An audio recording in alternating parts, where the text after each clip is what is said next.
प्रेरित चरित्र अध्याय 2 पेंटेकोस्ट।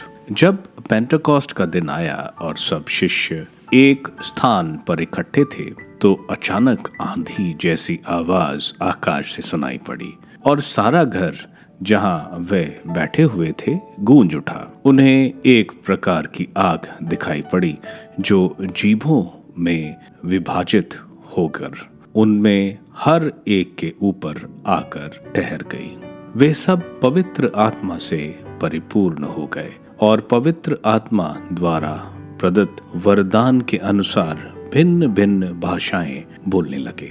पृथ्वी भर के सब राष्ट्रों से आए हुए धर्मी यहूदी उस समय यरूशलेम में रहते थे।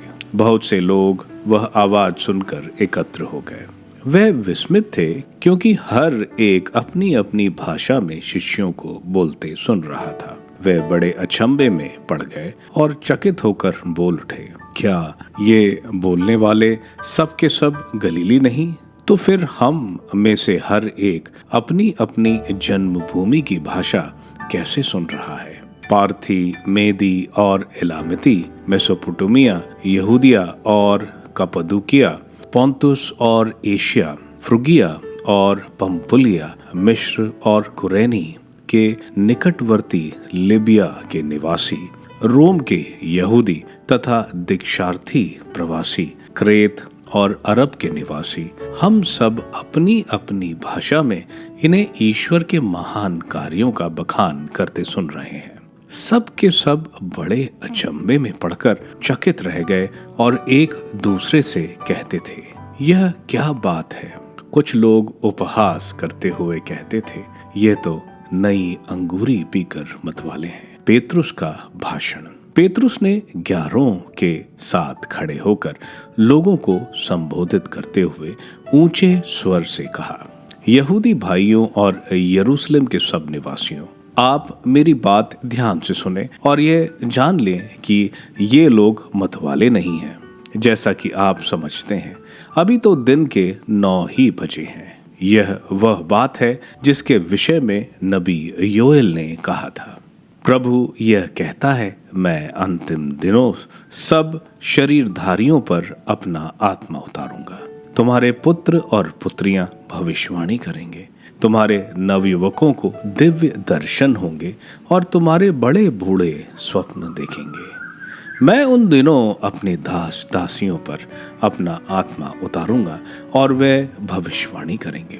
मैं ऊपर आकाश में चमत्कार दिखाऊंगा और नीचे पृथ्वी पर चिन्ह प्रकट करूंगा, अर्थात रक्त, अग्नि और उड़ता हुआ धुआं। प्रभु के महान तथा प्रकाशमान दिन के आगमन से पहले सूर्य अंधकारमय और चंद्रमा रक्तमय हो जाएगा।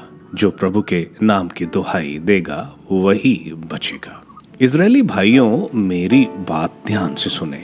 आप लोग स्वयं जानते हैं कि ईश्वर ने ईसा नाजरी के द्वारा आप लोगों के बीच कितने महान कार्य, चमत्कार एवं चिन्ह दिखाए हैं। इससे यह प्रमाणित हुआ कि ईसा ईश्वर की ओर से आप लोगों के पास भेजे गए थे। वह ईश्वर के विधान तथा पूर्व ज्ञान के अनुसार पकड़वाए गए और आप लोगों ने विधर्मियों के हाथों उन्हें क्रूस पर चढ़वाया और मरवा डाला है। किंतु ईश्वर ने मृत्यु के बंधन खोलकर उन्हें पुनर्जीवित किया।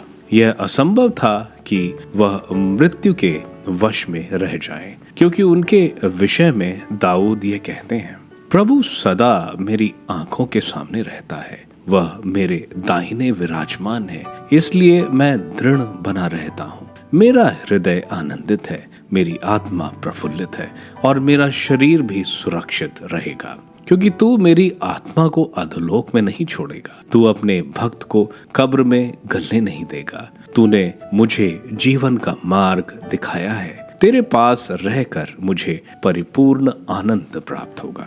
भाइयों, मैं कुलपति दाऊद के विषय में आप लोगों से निसंकोच यह कह सकता हूँ कि वह मर गए और कब्र में रखे गए। उनकी कब्र आज तक हमारे बीच विद्यमान है।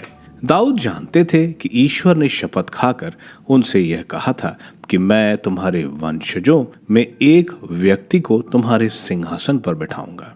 इसलिए उन्होंने नबी होने के नाते भविष्य में होने वाला मसीह का पुनरुत्थान देखा और उनके विषय में कहा कि वह अधोलोक में नहीं छोड़े गए और उनका शरीर गलने नहीं दिया गया। ईश्वर ने इन्हीं ईसा नामक मनुष्य को पुनर्जीवित किया है। हम इस बात के साक्षी हैं। अब वह ईश्वर के दाहिने विराजमान है। उन्हें प्रतिज्ञात आत्मा पिता से प्राप्त हुआ और उन्होंने उसे हम लोगों को प्रदान किया, जैसा कि आप देख और सुन रहे हैं। दाऊद स्वयं स्वर्ग नहीं गए, किंतु वह कहते हैं, प्रभु ने मेरे प्रभु से कहा, तुम तब तक मेरे दाहिने बैठे रहो जब तक मैं तुम्हारे शत्रुओं को तुम्हारा पावदान ना बना दूं। इज़राइल का सारा घराना यह निश्चित रूप से जान ले कि जिन्हें आप लोगों ने क्रूस पर चढ़ाया, ईश्वर ने उन्हीं ईसा को प्रभु भी बना दिया और मसीह भी। प्रथम दीक्षार्थी। यह सुनकर वह मर्मत हो गए और उन्होंने पेतरुस तथा अन्य प्रेरितों से कहा, भाइयों, हमें क्या करना चाहिए? पेतरुस ने उन्हें यह उत्तर दिया, आप लोग पश्चाताप करें। आप लोगों में प्रत्येक अपने अपने पापों की क्षमा के लिए ईसा के नाम पर बपतिस्मा ग्रहण करें। इस प्रकार आप पवित्र आत्मा का वरदान प्राप्त करेंगे, क्योंकि वह प्रतिज्ञा आपके तथा आपके संतान के लिए है और उन सब के लिए जो अभी दूर हैं और जिन्हें हमारा प्रभु ईश्वर बुलाने वाला है। पेतरुस ने और बहुत सी बातें द्वारा साक्ष्य दिया और यह कहते हुए उनसे अनुरोध किया कि आप लोग अपने को इस विधर्मी पीढ़ी से बचाए रखें।